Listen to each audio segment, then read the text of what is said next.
हरे कृष्णा। हिंदू पंचांग के 12 मास में कार्तिक का महीना भगवान विष्णु का महीना है। इसमें नक्षत्र, ग्रह योग, तिथि, पर्व का क्रम धन, ऐश्वर्य, यश, लाभ, उत्तम स्वास्थ्य देता है। इसी मास में भगवान शिव के पुत्र कार्तिकेय ने तारकासुर राक्षस का वध किया था, इसलिए इस मास का नाम कार्तिक पड़ा, जो कि विजय देने वाला है। कार्तिक महीने का महात्म्य स्कंद पुराण, नारद पुराण और पद्म पुराण में भी मिलता है। कार्तिक मास के लगभग 20 दिन मनुष्य को देव आराधना द्वारा स्वयं को पुष्ट करने के लिए प्रेरित करते हैं, इसलिए इस महीने को मोक्ष का द्वार भी कहा जाता है।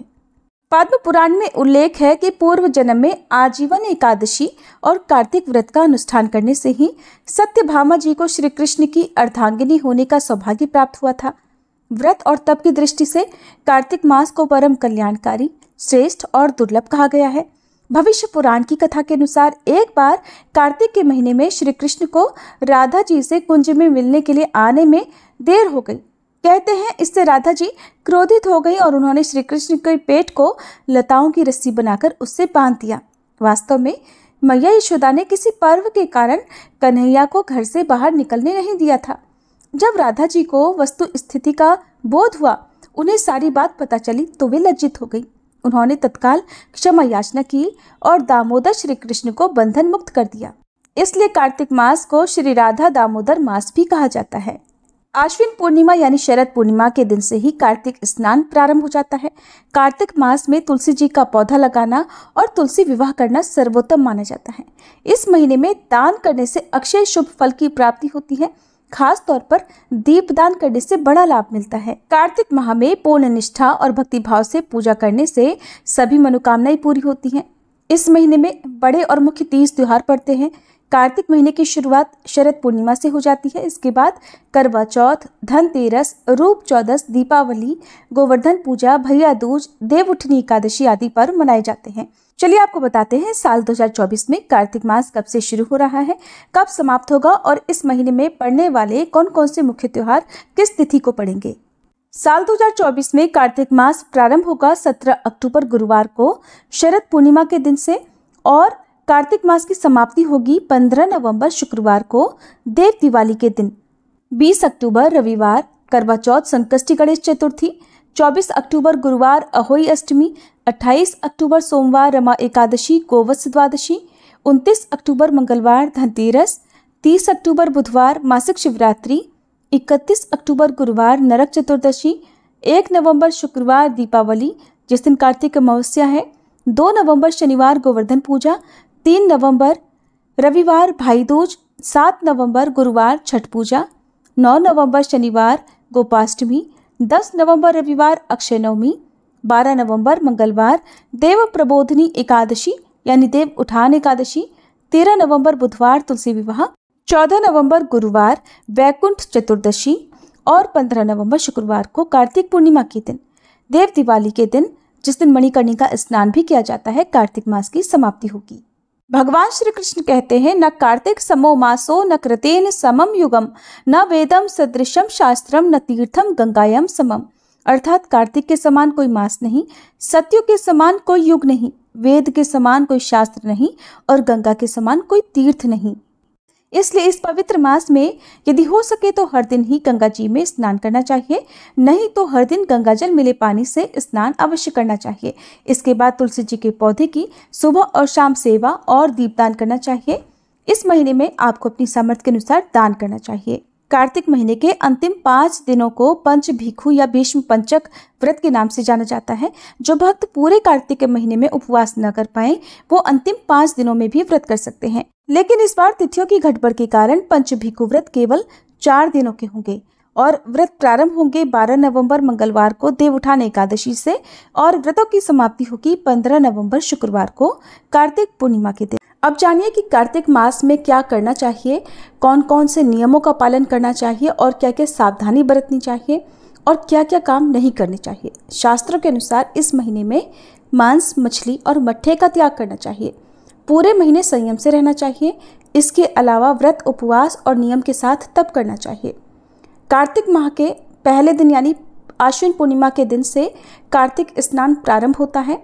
तो ऐसे में जो भक्त पूरे महीने कार्तिक मास के नियमों का पालन करते हैं या एक समय व्रत करते हैं उन्हें आश्विन पूर्णिमा के दिन से ही व्रत प्रारंभ कर देना चाहिए।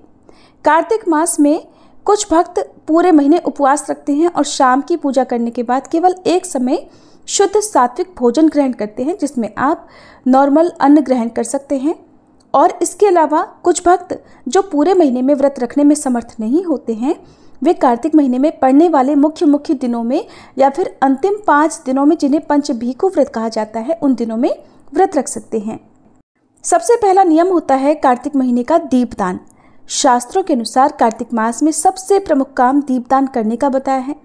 इस महीने में नदी, पोखर, तालाब आदि के किनारे या किसी पवित्र पौधे के नीचे दीपदान करना चाहिए। इससे अपार पुण्य मिलता है। दूसरा, तुलसी पूजा। इस महीने में तुलसी पूजन करने और तुलसी का सेवन करने का विशेष महत्व है। वैसे तो हर महीने में तुलसी का सेवन करना या तुलसी की पूजा करना शुभ होता है, लेकिन कार्तिक मास में की गई तुलसी की पूजा कई गुना फलदायी होती है। तीसरा, भूमि पर शयन। कार्तिक नियम का पालन करने वाले लोगों को भूमि पर सोना चाहिए। इस दौरान भगवान के मंत्रों का जाप करना चाहिए और भूमि पर सोने से मन में सात्विकता का भाव आता है और अन्य विकार भी समाप्त हो जाते हैं। कार्तिक मास का व्रत रखने वाले भक्तों को पूरे कार्तिक के महीने में शरीर पर तेल नहीं लगाना चाहिए। सिर्फ एक ही दिन शरीर पर तेल लगाया जाता है और वो दिन होता है नरक चतुर्दशी का, यानी कार्तिक कृष्ण चतुर्दशी के दिन ही शरीर पर तेल लगाना चाहिए। इसके अलावा अन्य दिनों में तेल लगाना वर्जित होता है। पांचवा, द्विदलन। मांस, मछली, मट्ठा का निषेध होता है। ये चीज़ें ग्रहण नहीं करनी चाहिए। कार्तिक महीने में द्विदलन यानी कि उड़द, मूंग, मसूर, चना, मटर, राई आदि का सेवन नहीं करना चाहिए और किसी प्रकार के मांस, मछली, मट्ठे आदि का या किसी प्रकार के नशे का आपको सेवन नहीं करना चाहिए। छठा नियम है ब्रह्मचर्य पालन। कार्तिक मास में ब्रह्मचर्य का पालन अति आवश्यक बताया गया है। इसका पालन नहीं करने पर पति पत्नी को दोष लगता है और इसके अशुभ फल भी प्राप्त होते हैं। सातवां, संयम रखें। व्रती को चाहिए कि वह तपस्वियों के समान व्यवहार करे, अर्थात कम बोले, किसी की निंदा या किसी प्रकार का वाद विवाद न करे और अपने मन पर संयम रखे। आठवां और सबसे अनिवार्य नियम होता है हर दिन पवित्र नदी के जल से या घर पर ही नहाने के पानी में गंगा जल मिलाकर और शरीर पर नहाने से पहले तुलसी जी की जड़ की मिट्टी का लेप लगाने के बाद स्नान करना चाहिए। कार्तिक मास में जो भी व्रत आदि रखता है उसे हमेशा ब्रह्म मुहूर्त में उठ जाना चाहिए। फिर स्तोत्र आदि के द्वारा अपने इष्ट देव की स्तुति करते हुए दिन के बाकी कामों को करना चाहिए। गांव या नगर के अनुसार दैनिक कर्म जैसे मलमूत्र त्याग आदि कर उत्तर की ओर मुंह करके बैठना चाहिए। इसके बाद दांत और जीभ की शुद्धि के लिए आम, नीम, जामुन आदि के वृक्ष के पास जाकर इस प्रकार कहना चाहिए, हे वनस्पति, आप मुझे आयु, बल, यश, तेज, संतति, पशु, धन, वैदिक ज्ञान, प्रज्ञा और धारण शक्ति प्रदान करें। इस प्रकार कहकर वृक्ष से दातुन लेनी चाहिए। दूध वाले वृक्षों की दातुन लेना वर्जित माना जाता है। अगर आपको आसपास दातुन का पेड़ ना मिले तो जिस तरह से आप डेली दांत साफ करते आए हैं वैसे ही करनी चाहिए। दांतों को अच्छे से साफ करके मुंह को जल से धोना चाहिए। इसके बाद कार्तिक का व्रत करने वाले भक्तों को विधि पूर्वक स्नान करना चाहिए। स्नान करने के बाद साफ स्वच्छ वस्त्र धारण करके तिलक लगाना चाहिए। फिर अपनी गोत्र विधि के अनुसार या अपने घर के नियमानुसार जैसी आपकी सामर्थ्य हो उपासना करनी चाहिए। जब तक सूर्योदय ना हो जाए तब तक गायत्री मंत्र का जाप करना चाहिए। कार्तिक स्नान करने वाले भक्तों को शरीर पर तेल लगाना, दूसरे का दिया भोजन ग्रहण करना, तेल खाना, अधिक बीज वाले फलों का सेवन, 2 टुकड़ों में बंटने वाली दाल जिनके 2 बीज होते हैं, इस तरह की दाल नहीं खानी चाहिए। इसके अलावा गाजर, बैगन, बासी भोजन, मसूर, कांसे के बर्तन में भोजन, कांजी, दुर्गंधित पदार्थ, किसी प्रकार के समुदाय का अन्न जैसे भंडारे आदि में जो लोग प्रसाद ग्रहण करते हैं वो भी कार्तिक नियम का पालन करने वाले भक्तों को नहीं करना चाहिए। यानी भंडारे का प्रसाद भी ग्रहण नहीं करना चाहिए। शूद्र का अन्न, सूतक का अन्न, श्राद्ध का अन्न ये कार्तिक व्रत करने वालों को त्याग देनी चाहिए। कार्तिक मास में केले और आंवले का फलदान करना बहुत शुभ माना गया है। मौसमी वस्त्रों का, मौसमी फलों का, मौसमी सब्जियों का दान करने से अपार पुण्य मिलता है और ऐसे भक्त को भगवान विष्णु की कृपा से अंत में मोक्ष मिलता है। इस प्रकार जो भी मनुष्य जाने अनजाने कार्तिक मास में नियम से स्नान करते हैं उन्हें कभी यम यातना नहीं भुगतनी पड़ती। कार्तिक मास में तुलसी जी के पौधे के नीचे श्री राधा कृष्ण की मूर्ति रखकर या शालिग्राम भगवान रखकर पूरे भाव के साथ पूजा करनी चाहिए। इस पूरे महीने में शालिग्राम भगवान की पूजा का नियम भी लिया जाता है। अगर आसपास आंवले का पेड़ है तब भी आप वहां पर राधा कृष्ण की मूर्ति रखकर या केवल आंवले का पेड़ का पूजन भी पूरे कार्तिक मास में कर सकते हैं। स्नान करते समय आप इस प्रकार से कहें कि हे जनार्दन देवेश्वर, श्री लक्ष्मी सहित आपकी प्रसन्नता के लिए मैं कार्तिक प्रातः स्नान करूंगी। उसके बाद आपको इस प्रकार कहना है कि हे प्रभु, आप मेरे द्वारा दिए गए इस अर्घ्य को श्री राधा सहित स्वीकार करें। हे हरे, आप कमलनाभ को नमस्कार है। जल में शयन करने वाले आप नारायण को नमस्कार है। कृपया इस अर्घ्य को स्वीकार कीजिए। प्रभु, आपको बारंबार नमस्कार है। इस तरह कहते हुए आपको भगवान विष्णु को जल का अर्घ्य देना चाहिए। कार्तिक स्नान करने वाले भक्तों को सुबह ताजे जल से स्नान करना चाहिए और यदि आपका स्वास्थ्य ठीक नहीं है और आपकी बहुत श्रद्धा है कि आप कार्तिक मास के नियमों का पालन करें, तब इस अवस्था में आप गुनगुने पानी का इस्तेमाल भी स्नान करने के लिए कर सकते हैं। मनुष्यों द्वारा 4 प्रकार के स्नान कहे गए हैं: वायव्य स्नान, वारुण स्नान, ब्राह्म स्नान और दिव्य स्नान। वायव्य स्नान वो होता है जिस स्नान को गोधूली बेला में यानी शाम के समय किया जाए। गोधूली बेला सूर्यास्त के आसपास का समय होता है, बहुत कम समय होता है। ये समय बहुत ही शुभ होता है। आपको हमारे वीडियो में जो कार्तिक मास महात्म्य की कथाएं सुनाई जाएंगी उसमें हर दिन की गोधूली बेला का मुहूर्त भी बताया जाएगा। अगर हो सके तो आप उन वीडियोस को हर दिन देखा करिएगा। वारुण स्नान होता है जो स्नान समुद्र आदि के जल से किया जाए। ब्राह्म स्नान होता है वेद मंत्रों के उच्चारण करके जो स्नान किया जाता है। और दिव्य स्नान कहते हैं मेघों यानी बादलों और सूर्य की किरणों द्वारा जो जल शरीर पर गिरता है उसे दिव्य स्नान कहा जाता है। यानी कि बारिश भी हो रही हो और धूप भी निकल रही हो, उस समय यदि स्नान किया जाए तो वह स्नान दिव्य स्नान कहलाता है।